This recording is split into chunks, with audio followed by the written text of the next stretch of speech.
Chris Brubeck, oh my gosh. Welcome to Living on Music, man.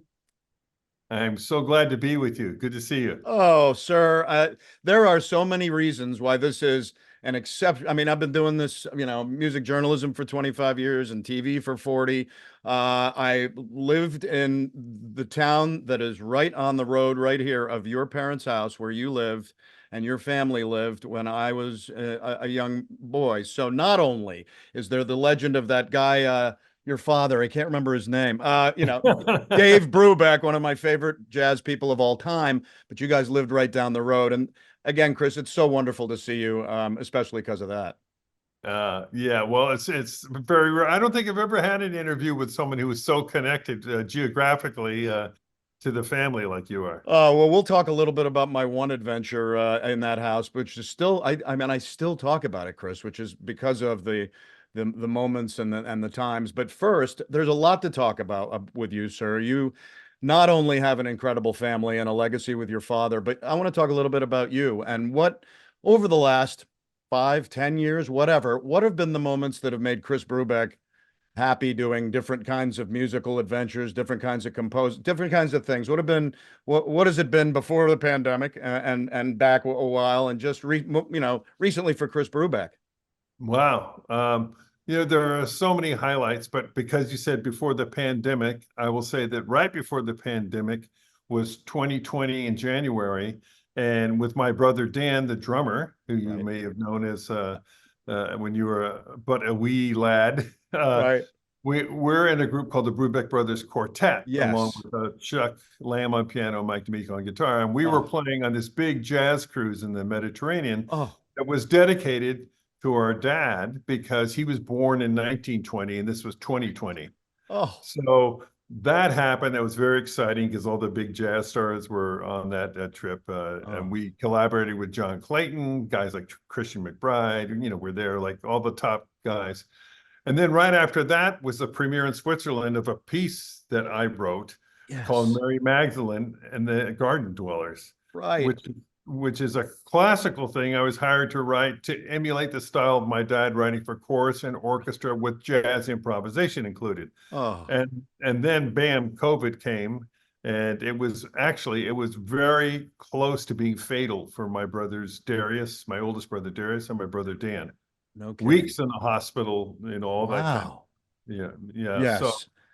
then we recovered bit by bit, and then there's been a lot of touring since then.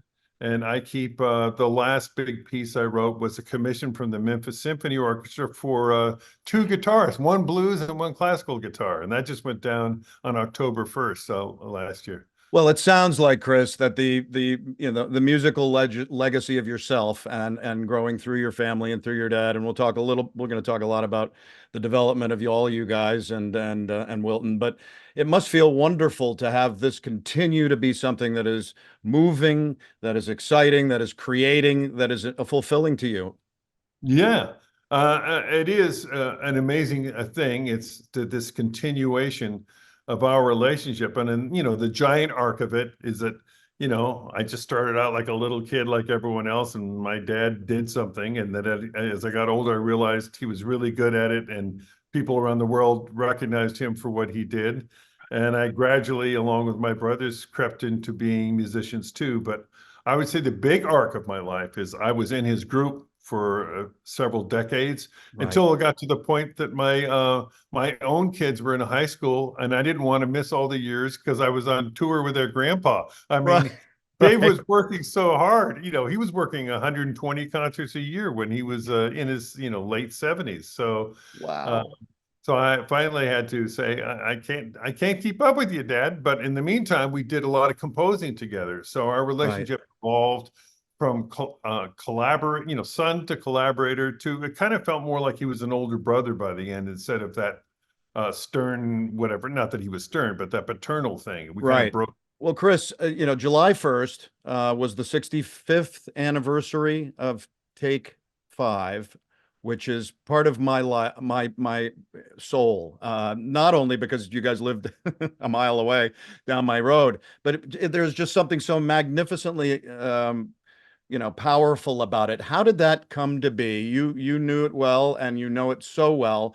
It was recorded that day by the Dave Brubeck Quartet. How did Take Five come to be? Well, it's funny because we were talking earlier about COVID, how that changed things. Well, suddenly the Brubeck Brothers Quartet were not touring. Right. So the constructive thing to do while we were all grounded in our houses for months is that we started our own little record company. And we Oh, went back to Columbia Vaults and we really? had tapes. Actually, because it was Dave's the centennial, two people wrote books about him. Oh, And they contacted us and they said, "Did you know that there's outtakes from Time Out?" And I said, "I didn't know that, and I never thought of it, but oh, boy, is that interesting." So we started listening to tapes and discovered that actually the takes that they didn't use on Time Out were just as good or maybe even better oh, than what was on Time Out. For oh my example, Blue God. Rondo a la Turk, Right. played it. Dave played 10 blues choruses. Now, and the Oh, producer said that's too long for, in those days, an LP was 18 to 20 minutes max, right? oh, So, they said you got to do a shorter version. So therefore, a shorter version went on timeout. But it doesn't mean the version that was longer was worse. It was better in many ways, right, but that's right. just the kind of choices we kept having. And a couple tunes they only did one take on, so there was no alternate takes. But by the time it was all over, we developed this new record that we put out called Time Outtakes. Right. Uh, and that did really well in the jazz world, radio, and very fascinating, including coming exactly to your point, that we heard tapes of them trying to play Take Five. Oh, And Joe Morello had a totally different approach to the really? beat. The beat that he used is the most obvious way you would play 5/4. Jing, jing, jing, jing, jing, jing, Right. jing, jing, jing. But this thing was like an offbeat Latin thing, like almost like a rumba or something. I don't even know how to describe it. And we even heard a tape of hearing the perfect Joe Morello trying to find the coordination in his hands about how to play this thing. And there's even a moment when Paul Desmond goes, Joe, should I go get a cup of coffee or are you going to remember how to play this thing? So we basically, there was 45 minutes of them not quite being able to play Take Five and the melody wasn't quite together. But Oh, we put together a good version that's on Time Outtakes. And then they came back 3 weeks later, I think it was. And then everything had coalesced about the melody, the approach for Joe Morello, and then they cut the thing that became world famous. oh my gosh. What a wonderful overview of that. Really, that song, to hear stuff about that. That's spectacular. You have been such a source and a kind of a exceller and a coveter of his legacy. I love the story that you guys uncovered a treasure trove of recordings, manuscripts, photos, memorabilia at the Wilton Library. Yeah. Now, when was that done? Well, it actually started when my parents were both alive at the Wow. University of Pacific. Oh, And my dear wife Tish was very yes. responsible for, going through hundreds of boxes and it's funny. The man at the Wilton Library, who's the head of the archives, Michael Bellicosa, someone asked him, "Was your mother talking about my mother, Iola? Was Right. she a pack rat?" And I thought, wow, that's a little bit insulting. And then Michael had the perfect diplomatic answer. No, she was a natural born archivist. Oh.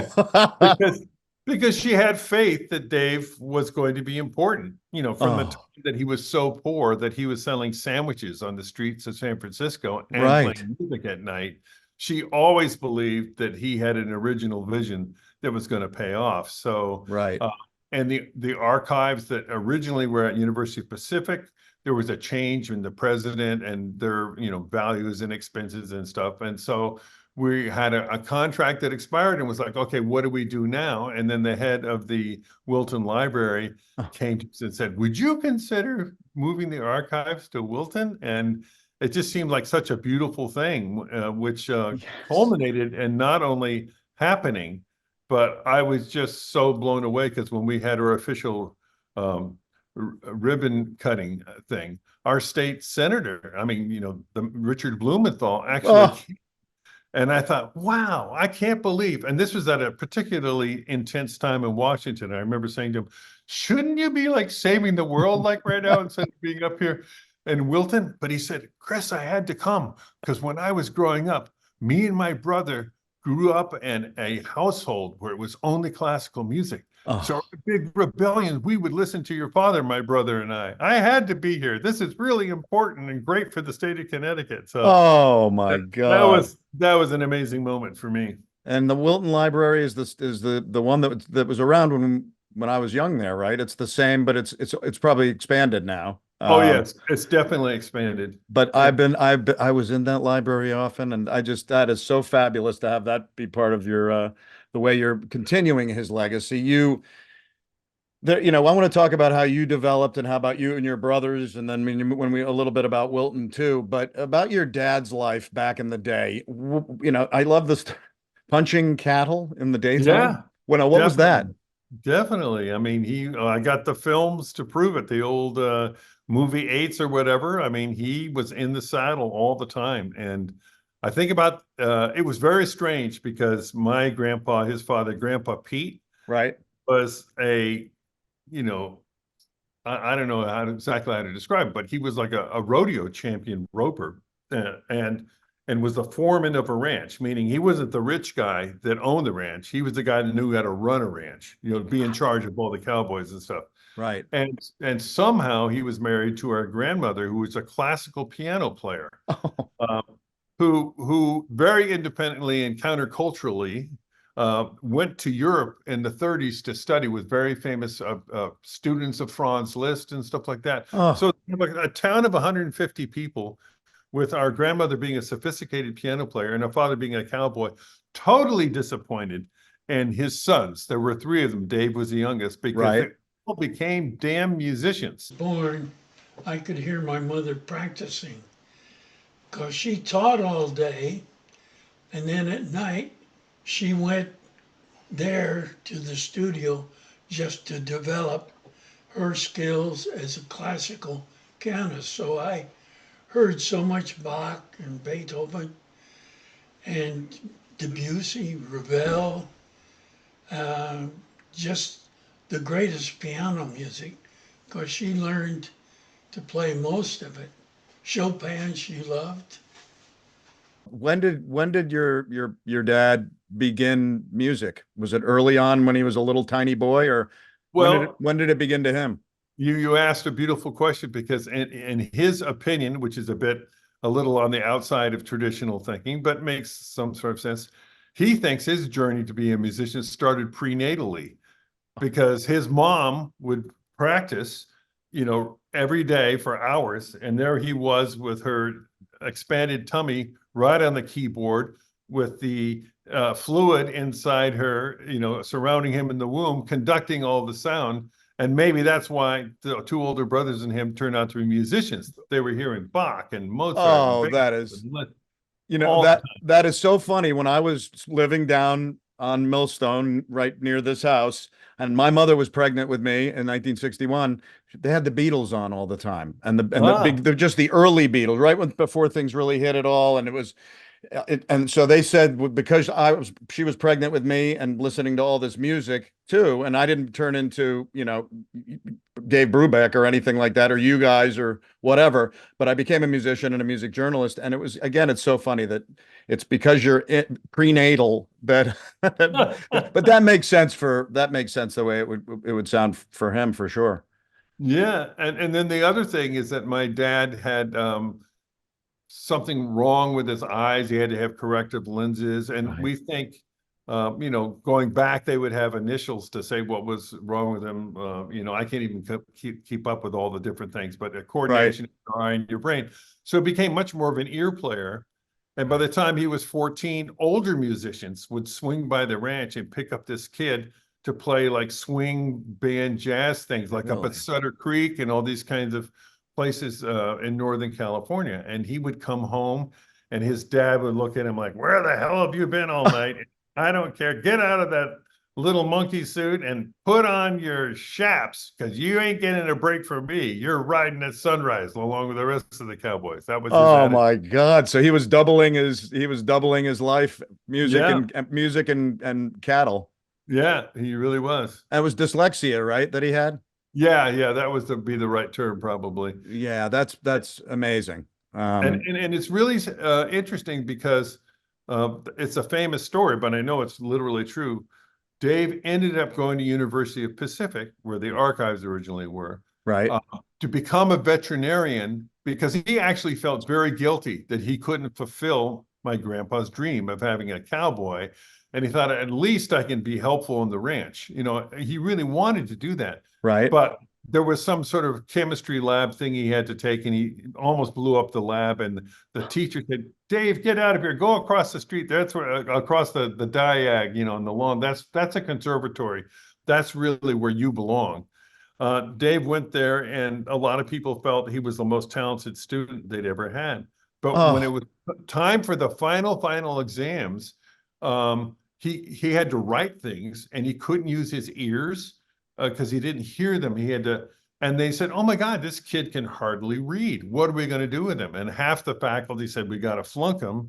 The other half said, "We can't flunk the most talented kid we ever had." They went to the dean and they reached a compromise, which they would let him graduate if he promised to never teach music. oh, what? Yeah. Oh Yeah. my. And my father, instead of being angry about it, thought he got a good end of the deal. He felt, you know, grateful. And it's really weird because later on in life, you know, not only did he write all these jazz tunes, hundreds and hundreds of them, but he wrote these great big classical oratorios with chorus and orchestra Sure. and jazz group. But he sort of learned how to read better by writing. Like when you write a score, it's not in real time. So Right. it's moving very slowly and you can kind of figure things out. So Oh, that's the arc of his life, which of course is not at all like a lot of people would say, oh, Dave Brubeck, there's a classical influence there. And they kind of lump him in with Andre Previn. Andre right. Previn was a gifted classical player who learned how to play jazz. He could always read music, or Right. Leonard Bernstein. But Dave was coming from a whole different twist. Oh, that's incredible to have that kind of, thing blocking what you really need, right? How did he get through and was able to continue with that issue? Did that continue throughout his life? It did, and it was just his enormous talent. Like I Oh, always think of people, I ask them, did you see the movie Ray about Ray Charles? You know, yes. this thing about you here. I mean, Dave's life is filled with obstacles that he overcame and overcompensated in different ways. Right. Like, for example, when my oldest brother Darius was a little kid, Dave and also my brother Mike was alive. My mom and dad, my two older brothers, went to Hawaii because they finally had kind of a juicy gig, which was to play in a club for about a month Oh, and be in Hawaii. You know, they weren't going to get rich, but it was doing what he wanted to do. where was it in Hawaii? Do you remember? Because I I've been was, there a lot. yeah, I was in Oahu somewhere, Oh, some that's bad great. club. And about the fourth day there, they went to the beach, and my dad wanted to show my older brother Darius how to dive. So he dove off a rock, mistimed it, so the wave went out when he went down, and he broke his neck on a sandbar. And he was, you know, people hauled him out of the water. The ambulance came. He ended up in Tripler Hospital in traction. Like everyone in San Francisco knew through this famous DJ who started the Monterey Jazz Festival, a guy named Right. Jimmy Lyons. You know, like Dave Brubeck's been hurt in an accident, all Oh, that kind of stuff. But part of the reason, like people talk about Dave's playing style having a lot of block chords, is that for the rest of his life, he was dealing with sort of a loss of the dexterity. I've heard a tape of him when he was young before he broke his back. right. He had a lot more speed, a la Oscar Peterson at that point. But the Wow. block chords thing was a compensation for some things that he lost from nerve damage from his back being hurt. You know, so first his Oh, eyes, and then he figures out how to hear better. Then he develops his style. And you know, the longer you live, you realize that almost all artists are this synthesis of the natural God-given gifts and also the reaction to obstacles that hit them and how they recover.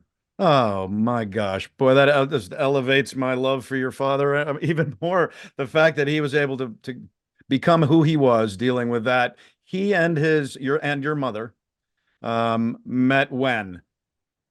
They met actually at University of Pacific, and we'll try to make this story short, but it is again, it looks like Hollywood wrote it. My grandmother, the classical pianist, was rather a fuddy-duddy, and she said, Dave, you must. Part of the experience of going to college is you must participate in some of the social traditions. You have to go to the big dance, and you've got to take someone. And my father said, hey, I'm playing boogie woogie in the blues clubs in Stockton, California. I don't know how to dance. I don't want to go to a dance. Oh, We kept on. And so finally he said, okay, I'll take someone to the dance. And then he asked around campus, and he said, who's the smartest person I could take that would agree to go with me, you think, to the dance? Because I sure as hell don't want to dance. I'd like to talk to somebody. I don't want to go with a bimbo. right. And people said, well, you should go out with Iola Whitlock. Iola. So go to the dance. They never danced. They talked till the sun came up and decided to get married. And then they were married for, 70 years. 70 years. And it seemed Something like they were really, not only hopefully a close, loving couple, but also they seemed to do a lot together. Did she do a lot of things with your dad in any of the musical part of his life? Oh, absolutely. And sometimes I'm talking to an audience and we'll be sitting in a theater and there's no smoking and there's no mixed drinks and ice cubes clanging. I said, if you enjoy the environment, that's thanks to my mom, because she got tired of my dad coming home in the late 40s and 50s smelling like an ashtray from the clubs. Oh, And he would say, like, why isn't America's only original art form treated with respect, like a string quartet or chamber music or something like that? So she wrote to every college within driving distance, and as a manager might, and said, why don't you hire my husband's group to come in and figure out a low percentage kind of deal with very little risk for them. And that's why Dave's early albums are called Jazz Goes to College, Jazz Goes to Junior College.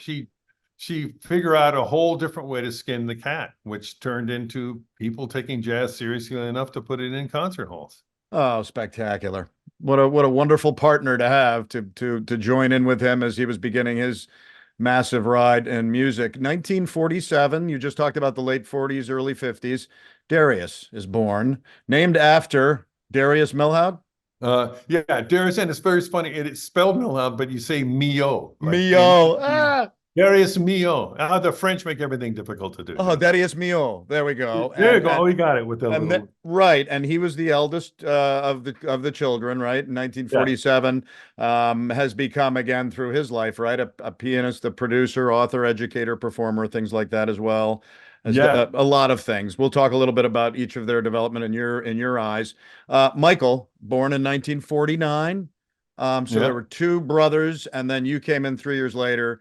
Boom, that's pretty amazing, and to have those in 5 years, have three children. Did you could tell that your mom and dad, this is what they planned? They wanted a lot of kids, or was it not what they planned on? I don't know. I never asked them that particular question. It just shows a certain amount of physical contact. We all look alike. There was no mysterious milkman involved or anything. No, you really do. The different images I've been looking at since I knew we were going to talk, and even before that, and following your family for 50 plus years of my life has been an incredible ride. Catherine was born in 1953, so there was a girl in the mix of boys. How was that for her and you guys as kids before, Dan was born in 1956 too? You had a little sister. Yeah, no, it was great. And she actually kind of had it the best of us, because she always had a room where she had her own bathroom and stuff like that. And we were in bunk beds and all that kind of stuff. I joke, she didn't have any hand-me-down clothes. I ended up with a lot of Darius's clothes when I was growing up. Oh, So she was the little princess, and she liked to back in the day, culturally, in the early 50s, we were growing up. The big thing was Davy Crockett, and Daniel Boone and coonskin hats. And in those days, all the little girls liked to put on little, cheap tutus and pretend they were ballet dancers. And my God. That's what inspired the famous tune from Time Out, Kathy's Waltz. It was after Sister Kathy as she twirled through the living room.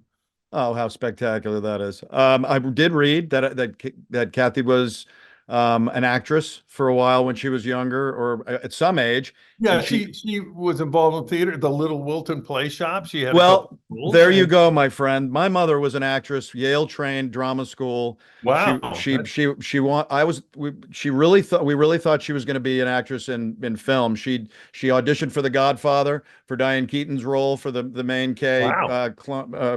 unbelievable. But anyway, she did so many plays at the Wilton Play Shop, and when I saw that Kathy was there, I'm like, there is another thing that the Brubecks and the Hauks had in common. That must have been amazing. She wasn't in the musical world? Well, a little bit. I mean, she played piano and she played flute, but she was interested in acting. She went to the Interlochen Arts Academy Right. up there, near Traverse City, which was a Right. fantastic place to go to high school. That's where I went and where Dan went. And she was involved in so many artistic things, but the theater department most of all. Oh my gosh, that's wonderful. Dan was born in 1956, and we'll talk a little bit about him. And then my friend Matthew Brubeck was Matthew. born 2 months after me. And was he born at Norwalk Hospital? Yeah, I think he was. Yeah. Yeah, that's exactly where I was born. 2 months ahead of him, and I was the longest baby born in that hospital for about an hour or two, and then another baby was longer. You mean So in terms of height? yes, exactly, just 23 height, inches or something? no other length. But yes, that was an amazing experience to know that even at my age and growing up, I knew that he was, Dave's son, and you're all of your brothers, and had this big family that lived right here at this house. You were born in 1952, Chris. Before you moved to Wilton, I think when you were 8, was it 1960 when you moved to Wilton? Yeah, it was close to that. It definitely was the summer before fourth grade. That's where I started in fourth grade at Comstock School in Wilton. I was fifth grade at Comstock with Mr. Lesh. And I'm sure there was teachers in the schools that stayed even when I was in there, not that much longer, 9 or 10 years after you were. Right. Now you were born in 1952, where?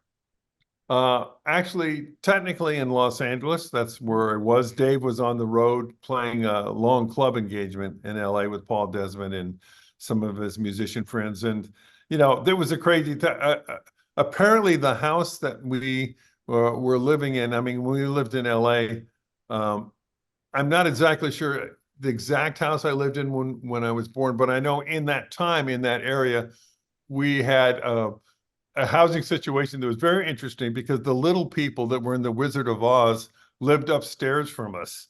Oh, And also, at one point, I remember my parents telling me that Lenny Bruce was my babysitter. oh, wow! There's a That's always babysitter my for you. excuse if everyone thinks I'm too strange, Right. Well, it's your language gets a little hyped Right. listening to Lenny. Oh, that's incredible. And I loved some of the early stories, and these are again things you've talked a lot about, and I'm sure the diehard Brubeck fans know a lot about this, but all of these stories about crawling under the piano, seeing people like Miles out shooting basketball. What were some of those stories in a nutshell of some of those amazing musicians you saw when you were so young and knew who they Yeah. were?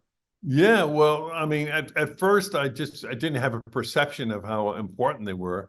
I just, when you're a Right, kid, whatever your reality is in your house is, you figure that's it. right. But as I got older, I realized that, Uncle Joe was Joe Morello. I just looked him up for some reason today, and it's like I forgot. I mean, I knew he was considered one of the best drummers in jazz, but Sure. I didn't know he won the best drummer in jazz in downbeat 5 years in a row. So Wow. I always thought like a him or Max Roach or Buddy Rich, but that says something about his dominance. So the perception of him being the best drummer. And Gene Wright was in the top 10 for bass players. Right. He was an interesting player because he wasn't highly technical, but he was highly functional. It's sort of in a way parallel to the Beatles. Like, was Ringo as good as Keith Moon? Who knows? But he was the drummer that you needed, Right. to lock in all the other talents. And that's how Gene was. And of course, Paul was a genius. He had worked with Dave for the longest time. And by the way, there were different times when Paul and Dave fell out for different reasons. Right. And it was always Iola that said, Dave, I know you don't even want to see him, but we're inviting him over to dinner because you guys have a chemistry that is unique in the musical world. Oh, And I'm not going to let these petty things that you get mad at each other pry you apart. You have a sure. musical partnership that must go on. Oh, wow. Fascinating. Amazing that that would be over there. He taught you, your dad taught you piano, right? In between tours. Right. And I was going to say that he he showed me some things, but he was literally gone so much of the time I bet. that I had to get a different piano teacher. And fortunately for me, he got a guy that had a great reputation for working with kids. And people would ask me when I lived in Wilton, it's like, oh, my son's very talented. We want to get him a teacher. What do you think? And I said, whatever you do, don't get him a bad one. It'll turn him off to music. It's the worst thing you could do, but a good one will change his musical life. So make sure you Right. get one somehow. Right. And Dave taught each of your brothers, right, music in one way or the other. I know it seemed mostly all of your brothers, right? Darius, who did he teach what? I know you piano. What did he teach your other sons as he could, or did they also just learn I where think they could? all of us, it would be piano as we could. Dave, as a kid, played cello a bit, but Right. I won't claim that he ever taught Matthew. Now, it's interesting being from the hood that who taught Matthew was the very famous cello teacher from Yale named Aldo Paraso. And the Right. Parasos lived right up on the ridge of the same valley we all lived on. Yes. And we're all friends with the Paraso brothers. Dean Paraso went on to be a movie director. And he did Galaxy Quest, the great movie. Yes. And Oh, the other brother, Ricky, is an iron sculptor. He still lives in town. And the other brother, Bobby, became an architect because as a kid, he saw the house behind you being built, and that inspired him to want to be an architect. oh my God. What was his name? Bobby Paraso. Okay, He, yes, that sounds amazingly familiar as well. Because my father was an yeah. architect in Wilton for 45 years. Yeah. Oh, wow. Well, that's fantastic. So, but Aldo Paraso, I mean, he's world famous. People from all over the world will go to study cello, and he just helped Matthew, and then Matthew went to Yale to continue study with Aldo Paraso and the Yale Cello Choir. Oh, spectacular. Yes. I mean, again, another Brubeck kind of wonderful thing. My parents were both Yale people. My dad was a Yale graduate as an architect, and my mother went to the Yale Drama School. I mean, Oh, unbelievable. I love it. I that's love great. it. You Hey, can I were give a you an update on Matthew? Will blow your mind.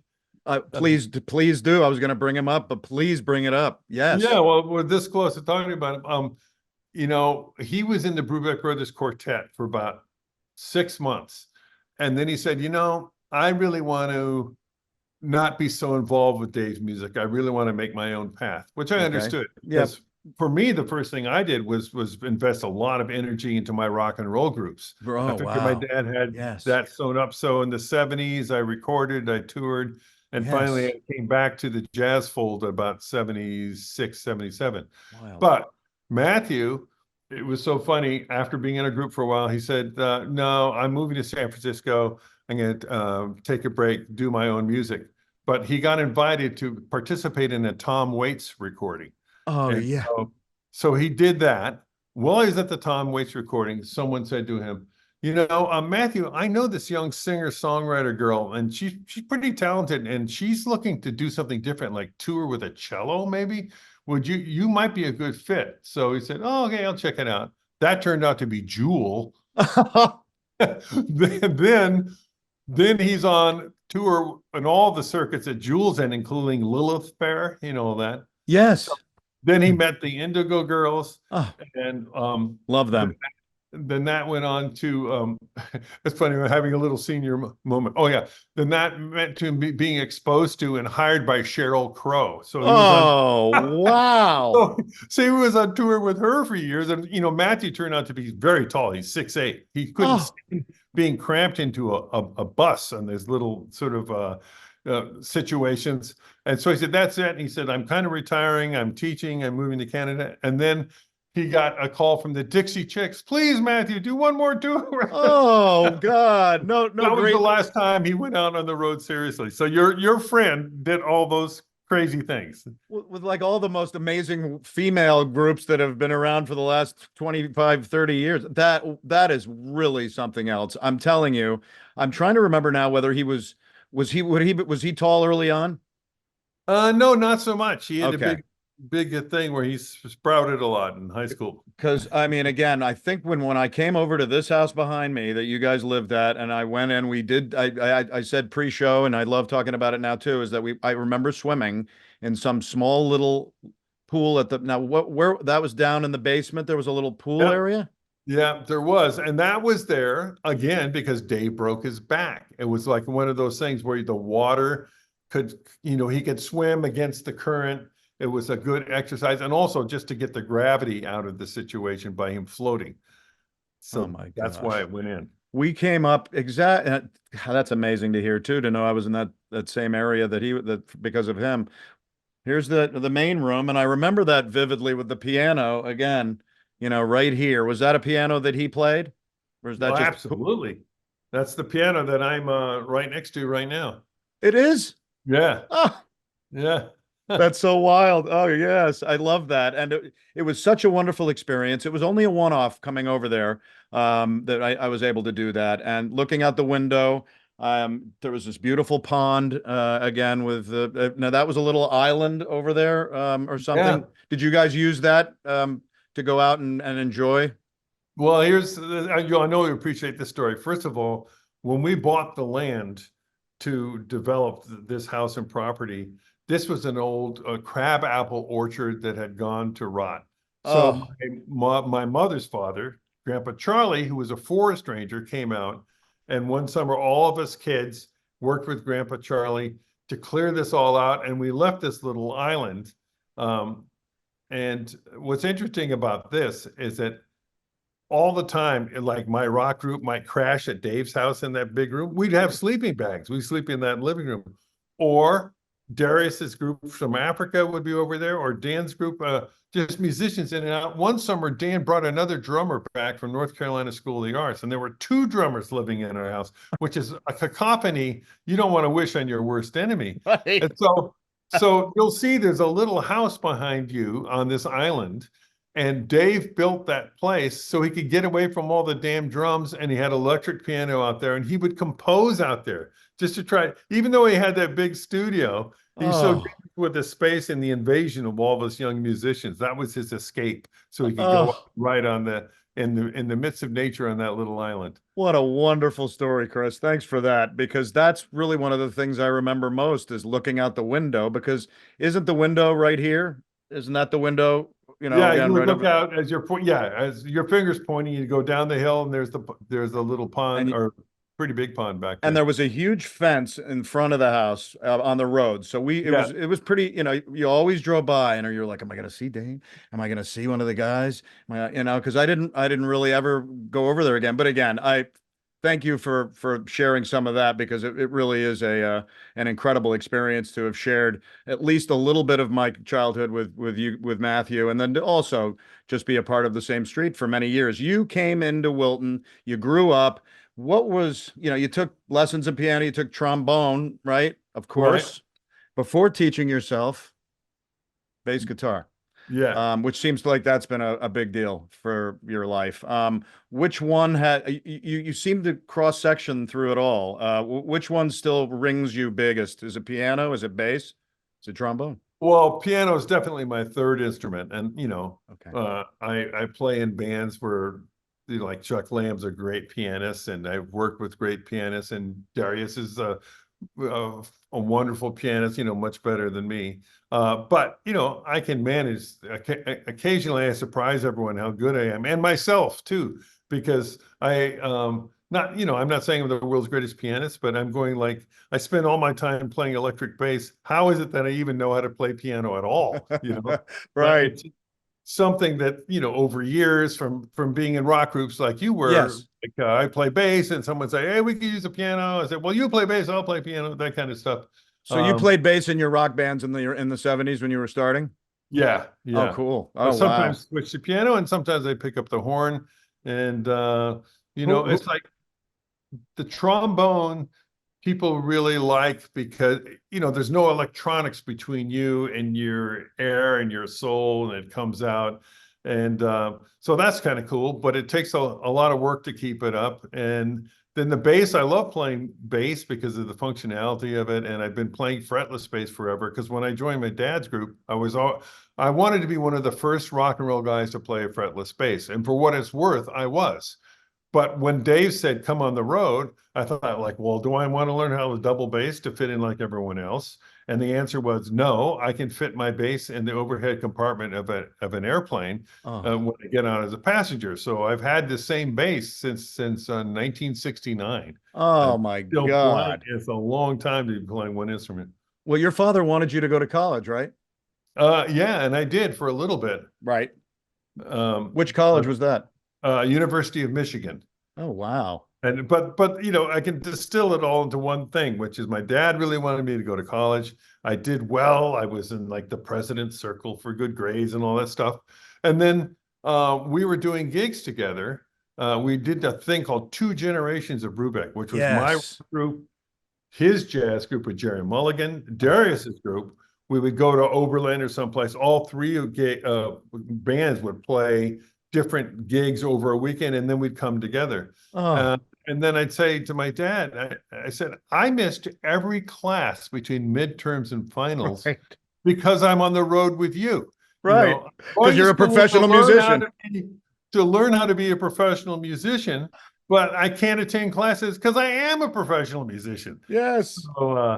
So he had to understand the supreme logic of my predicament. And yeah, I'm sure he did, seeing what you were evolving to. You played jazz with your two bros on two Larry Coryell records, right? Yeah. Jeez. And trio with Andy Laverne. It sounds like things were cranking along early for you. I got to tell you another one. Now, this is a big one, a big Wilton moment, Chris, because we had somebody who became dear friends with my parents, who came over a lot for dinners and drinks in the backyard. Bill Crowfoot. Oh, really? Oh, good.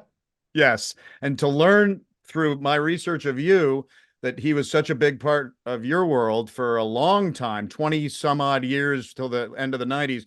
He also had a partner. Who was the guy he played with sometimes? Well, in the early days, a guy named Steve Addis. That's it, right? Yeah, and then in the later days, a guy named Benjamin Luxon, a British. I think Steve Addis was the other guy that we knew, but Bill Crowfoot, we had his album, which you must have been on early with him, right? Were you with him from? Yeah. Now he lived on Millstone as well when we knew him, right? Spectacle Lane, right off of Millstone. Right on Spectacle, yes, exactly. Yeah. And that's again it's like half a mile to my house. And unbelievable, Bill Crowfoot was such a big part. It's to see you guys meshed pretty well, as you were also doing just a lot. I mean, what was your kind of vision for your own musical world at this point? Was it to do exactly what you were doing and cross section and embrace a whole bunch of different things? Yeah, I think it was. And I'll tell you something funny, because you knew Bill. I mean, Bill was a hell of a character. They broke the mold after him, and we could talk for hours, but we won't about him. But basically, I was 17 and I had skipped a grade. So he said to me, Chris, I want you to come on the road with me and Steve Addis. And he said the reason was they had been on the road so long, they almost couldn't stand the thought of doing another year of touring. We need some other energy to keep us from killing each other. Oh. So they said, would you do it? And at that point, the Vietnam War was raging, and I was not 18 yet. So I said to my dad, can I go on the road with Bill? I know it's kind of crazy, but what if I end up in Vietnam and die? And this is a way that I could have my childhood dream of being a touring musician, really happen. So I did that. Then I ended up at University of Michigan. That's when my rock groups were going. But I came back, and after I told you that I left Dave's group because he was touring too much and he was killing me, just too much time on the road, I ended up doing more things with Bill Crowfoot. And right. Bill had an unbelievable can-do attitude. Like, he said to me, Chris, we should go to London and make a record with the London Symphony Orchestra. And I said, well, Bill, that's a great idea, but how are we going to do that? And he said, yeah, we're selling so many CDs at our gigs, and we have enough money, we can do it from our proceeds. And I said, well, how are we going to write all the charts? He said, you're going to do it. And so he had all this blind faith in me. Like I had done some string quartet writing for him when I was 15 years old. Right. He just had just wild faith in me that I could do anything. So my whole career path changed because of his attitude of anything's possible. And he would sort of force me into believing his perspective. What this is mind blowing because what were the years that he did those tours, Chris, or with you? Well, that would be like in 1969 would be the first time. Probably I Yeah. just graduated from school. So And yeah, because I was about 8 years old and I was going to, the little elementaries and the littler schools in Wilton and that that was when Bill would come over and I'm wondering, I don't think I had any idea he was actually touring because I don't think my parents probably knew, but that is so phenomenal to know that not only there was the Bill Crowfoot album in our house, but also that he was touring with you. That must have been a wonderful thing. You also did albums with him in the 90s. yeah, Oh, some great records. And I got to say that this weird training paid off when let me see how to tell the story shortly. On the London Symphony recording, right. at that point, I had written a bass trombone concerto, Oh, and that became part of what we did with the London Symphony. And it's called Bach to Brubeck. I also did a lot of Bach arrangements because right. Bill loved to play Bach on the banjo. Oh, So that happened too. And then from the trombone concerto, which got played by the bass trombone player in the Boston Symphony Orchestra, Keith Lockhart asked me to write another piece for him, which was a television special on PBS. They had a thing called Evening at Pops. right. And so he was doing a violin concerto special, and he had Regina Carter, who's the top and most famous jazz violinist, Nadja Salerno-Sonnenberg, who's a famous classical player, and Eileen Ivers, who was American but the Irish fiddle champ. And so he asked me to write a piece for all three of them to culminate the show. And they all had separate concertos, and so it was interesting. I mean, and I said, wow, why did you think of me? He said, well, you're from a jazz background. You played with Bill Crowfoot, so you understand folk music and Irish music. And, Right. I know you know about classical music because you went to Interlochen. So this sort of hybrid background started paying off for me as the guy to go to for these kinds of crazy, eclectic composition commissions. Oh, I bet you did Unsquare Dance with him in 91 in Albany. Did you go Yeah. to, that's where you went up. I ended up there a few years later and I was where I started TV. It was in upstate New York and in Albany. Uh-huh. WRGB was one of my first Oh, management. yeah. Yeah. No big deal. Yeah, exactly. Then Red, White, and Blues, which and Across Your Dreams. So a bunch of 90s records with Bill Crowfoot. Is he still with us? No, sadly, he got esophageal cancer, and That's right. he didn't make it. But his musical friends, Joel Brown and me and others, we worked with tapes he made when he was practicing up on an island up in Canada, and we were able to finish the record even though he was gone. So that was a nice thing that we were able to do. Well, maybe offline, I'll ask you if you wanted to privately send me something of him because he was one of my parents' dear friends. They had some fun. My parents. Yeah. Well, he and his wife Susie are very Yes. interesting people. I remember her too. That is astounding. I love that. 1999, though, you went through the 80s. You continued to just, again, do a number of different projects as you were going through, right? And in 99, that's when the Brubeck Brothers Quartet was formed, Yeah, I guess somewhere around there. right? Then we started recording and, hitting it hard and touring. And we've been fortunate. We've played, just about all the major jazz festivals and Right. had, had a good time. I mean, one thing that's been interesting for us is that our first three records, we almost did no Dave Brubeck songs Right. because we all can compose and everything. And then when it became time for his centennial, well, then it seemed like, well, we needed to start saluting his music. Right. And then we've been doing that, and that's been going over so well that we've even started doing a shows that integrates video with us playing live. Right. So we're getting in and out of the past with Dave. You can't understand America without understanding jazz. And you can't understand jazz without understanding Dave Brubeck. His sound, the distinctive harmonies and improvisations of the Dave Brubeck Quartet would change jazz forever, prompting Time magazine to put him on the cover as the leader of a new jazz age. Having brought jazz into the mainstream, he then transformed it with innovative new rhythms on albums like Time Out, the first jazz album to ever sell more than 1 million copies and still one of the best-selling jazz albums of all time.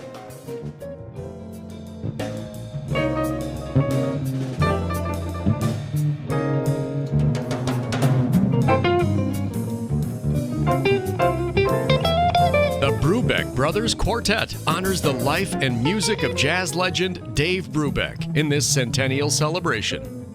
All About Jazz calls this ensemble magnificent players, a seasoned and well-oiled musical unit.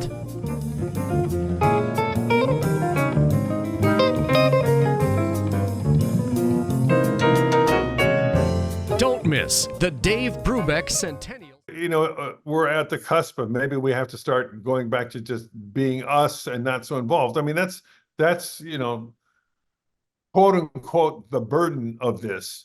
And the beauty of it too is that the legacy. I mean, literally, my wife and I could spend the rest of our lives doing nothing but making sure Dave's legacy is extended. Right. But we're also trying to balance that with new commissions and new pieces and, you know, new stuff that we're doing. And to show you an extension of that, we just came back from the Brubeck Jazz Summit, which is up in Lake Tahoe. It's a week where 30 of the best high school jazz players come together with these great faculty. I'm not really, me and my brothers are just visiting kind of adjunct people, but we have like Gerald Cannon, the bass player from Juilliard and Oberlin, and Lucas Pino is a great sax player, and his wife, Roxy Koss, Mark Rodriguez on trumpet, Brian Carter on drums, Rachel Eckworth on piano. So we have faculty. And these kids are like in heaven. They discover, I say it's kind of like the X-Men. They don't know they have these superpowers, or they kind of know it, but when they have 30 of them together, they're all so supportive and also happy. And you watch in 20 years, these same people we had at camp, they're going to be the leaders of the jazz world. And so it's a great feeling that we're passing the torch. I mean, Dave passed it to us. Lucas Pino, who runs the thing, I discovered him when he was 15, like Michael Brecker. He ended up going to the Brubeck Institute at University Pacific. Now he's running this jazz camp, and now these kids are all playing Dave's music, plus their own music, learning how to play together. And that's immensely satisfying. Oh, well, that does sound it. And I love that you would say that you would feel that too. What is wonderful, again, I've interviewed Jim Croce's son, AJ Croce. I've interviewed Malcolm Bruce, Jack Bruce's son. A number of other sons of legends. And, you know, a bunch of them wanted to be their own selves and not become a piece of their legacy. They've all ended up being exactly that. They have their own world, their own bands, their own fields. They write music. That's what I think, Chris, you should be very proud of, is that, again, the talent that you show is incredible. I wanted to ask about how did this songwriting, I love the thing that you did, that you added, wrote lyrics for ballads into your dad's numbers, like Le Rondo a la Turque and Unsquared Dance. How did all this come to bear that you would write music all the time? Well, just something that I always did. I mean, that was another crazy Bill Crowfoot thing, is when we did a record with Frederica von Stade, a famous opera singer. Wow. And Bill said, I'm going to talk to her about doing, and I'm saying, she's a famous opera singer. Why the hell would she want to do a record with you, a banjo player, and me? And it turns out, through an introduction through Benjamin Luxon, his British musical partner, she says, oh, I've always been dying to do a record where I didn't have to sing like an opera singer. Oh. So we did this record together. And then Bill said, you know, we're reviewing material. We sent her about 30 different songs. He said, Chris, you should send her that song you wrote when you were 11 years old. There was something about it that was really great. And it was a song called Across Your Dreams. So I sent it to her along with a bunch of other tunes.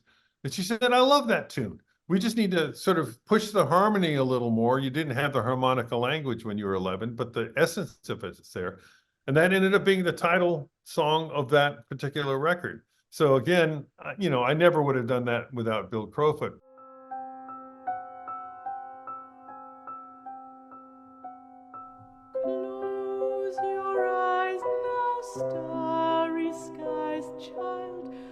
wish I could see where you go when you're sleeping dreams.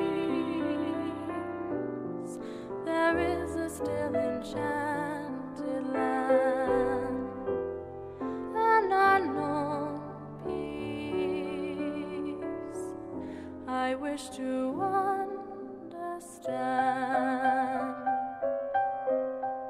A moonlit shore, a crystal palace waiting there, which unseen hands have fashioned out of air. I had a belief because my mother, we didn't quite mention it, besides the business stuff she did, she wrote lyrics for my dad's songs. Yes. Oh. Including the Real Ambassadors, the big project Broadway show thing they did for Louis Armstrong. Right. Oh. So I had this organic belief that I inherited the genes from my mom to be able to write lyrics, and from my dad to write melody and chords.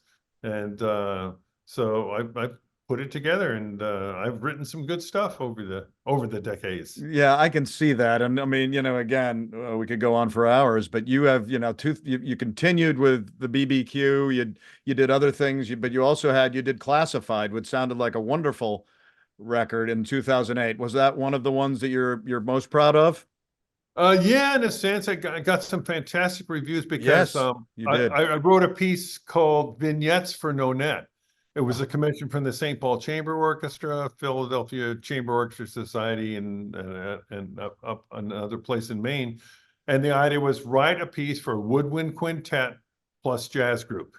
Oh. And everywhere we've played it, people flipped out.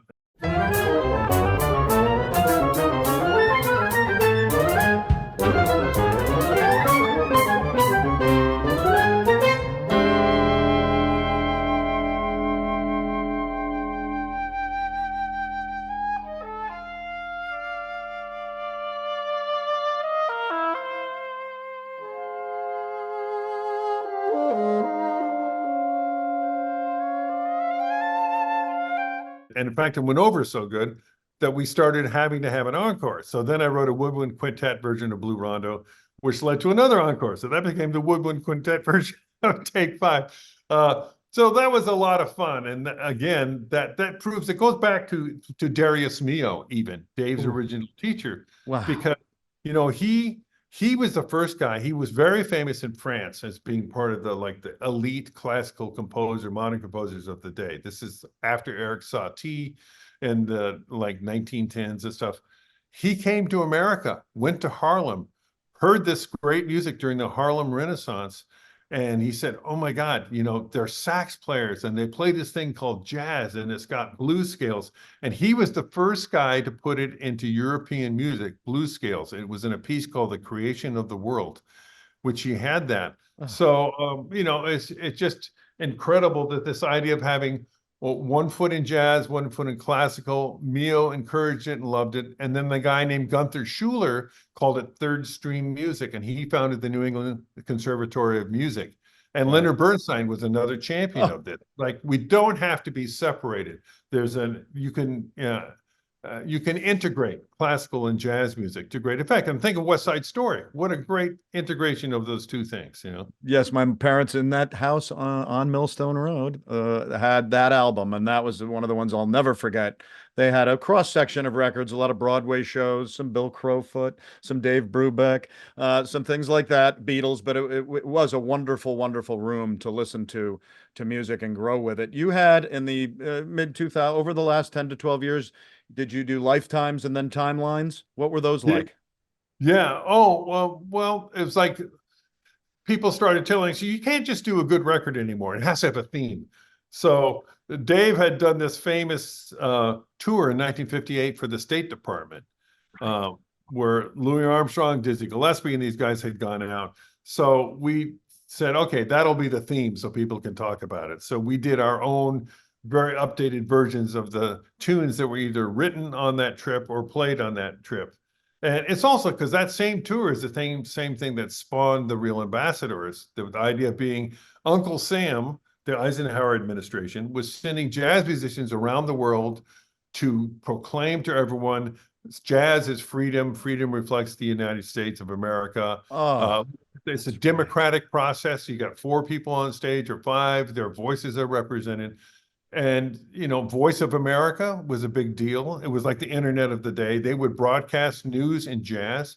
And people yes. behind the Iron Curtain, they would get their news from that because they loved the jazz. That's what they were after. Totally. I spent 5 years producing a video at Voice of America. Oh, fantastic. And I also became a music interview. I had my own little music show and interviewed different people like Rising Appalachia and some other bands. But that was Voice of America would have been perfect for what you were talking about for them too. Yeah. So this idea, and when they came back after telling the world, we're free, we're Americans, they'd find out they can't stay at the same hotel together in the United States. Oh. And they go, what the hell's wrong with this? So that's why my parents said, well, we'll try to poke fun at this whole thing. Where the idea of this was, as Louis Armstrong's the most famous guy in the world, just about at that point. Right. And he's the real ambassador, not literally the State Department. And what happens if jazz musicians ran the world for a day, that kind of thing. So he was involved, and a great jazz singer named Carmen McRae, the groundbreaking vocal trio Lambert, Hendricks, and Ross were the Greek chorus. My parents wrote some great tunes for them.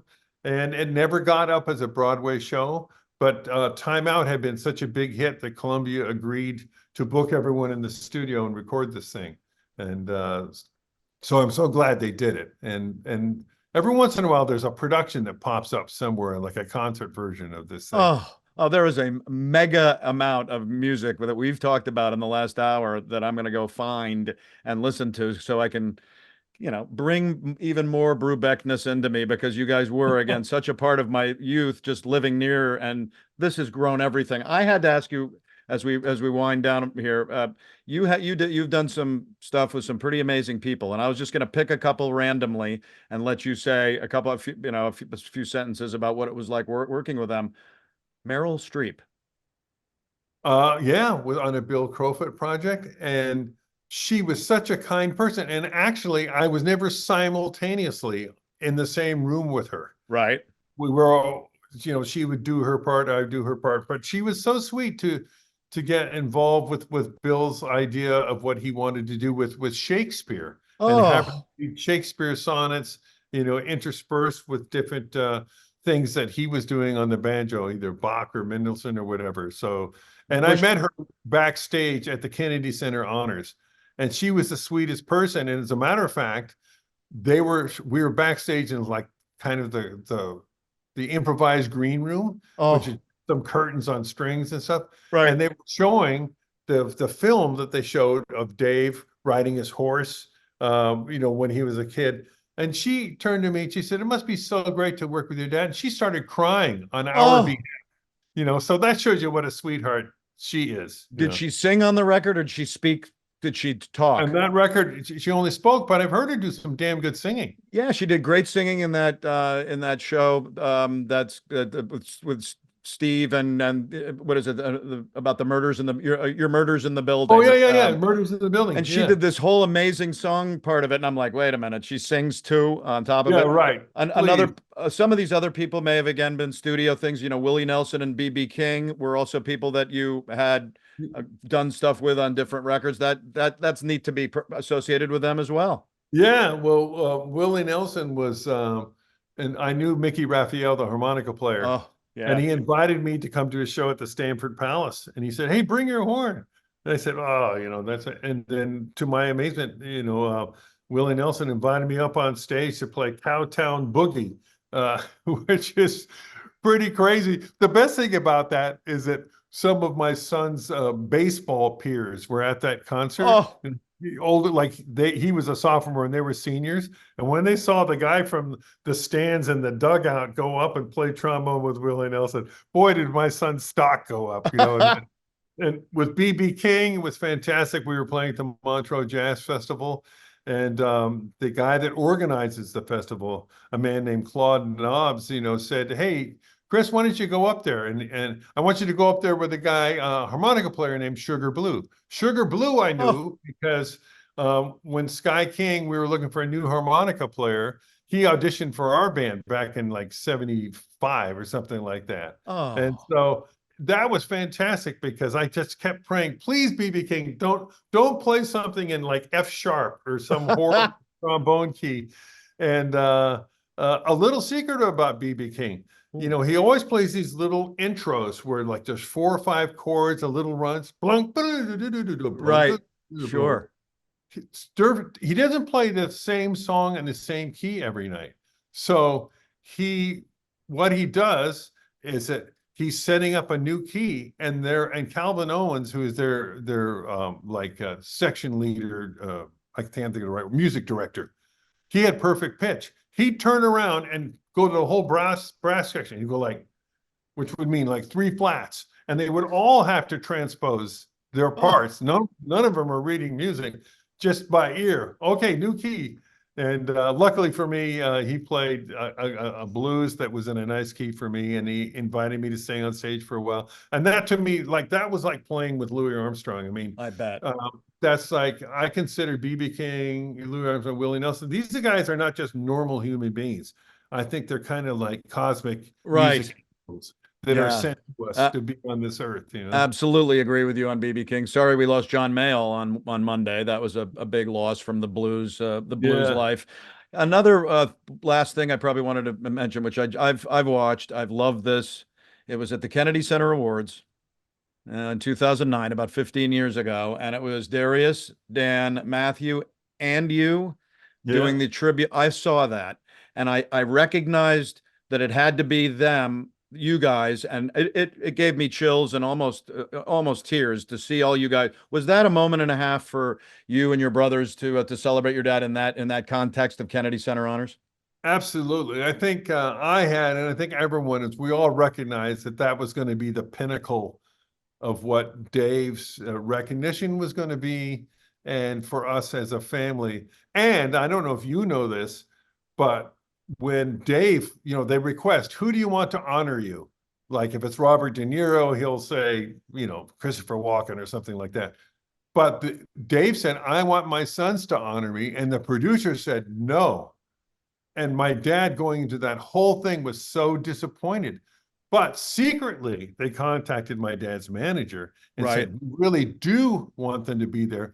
However, we want to catch Dave being surprised. So don't tell him.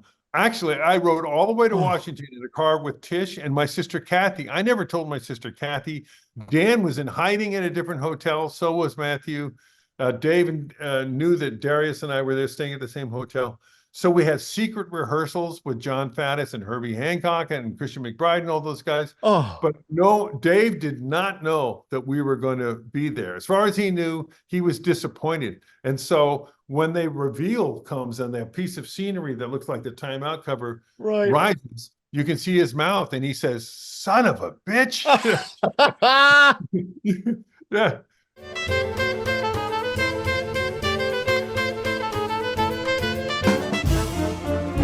Ladies and gentlemen, the 4 sons of Dave Brubeck.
Oh, so that's spectacular. And Springsteen was on the team that night as well, I believe. Yeah, And yeah. I've been a fan of his for 50 years, and I was like Dave Brubeck, who I've loved, and he's from Wilton and lived in Wilton and all that, and then Bruce Springsteen and Mel Brooks. What a night! And to have you guys, that just that we'll definitely be showing a piece of that to people watching Oh, this now. that's great. And I'll put a cherry on top of it. Like afterwards, there was a reception right in our Mandarin hotel where we were staying. Right. And my dad at that age was the kind of guy that probably would not go to a reception, but it literally happened to be not even getting in an elevator down the hall. It was like a suite. So we walk in there. Because I'm dealing with the drums and everything, and Dan, we get there later. So I walk in, and there's Dave sitting on a couch. And right behind him is Bruce Springsteen. And on his knees in front of him, talking to him, is Sting. Oh God. And when it's over, my dad says to me, "So is this guy Springsteen? Is he kind of a big deal?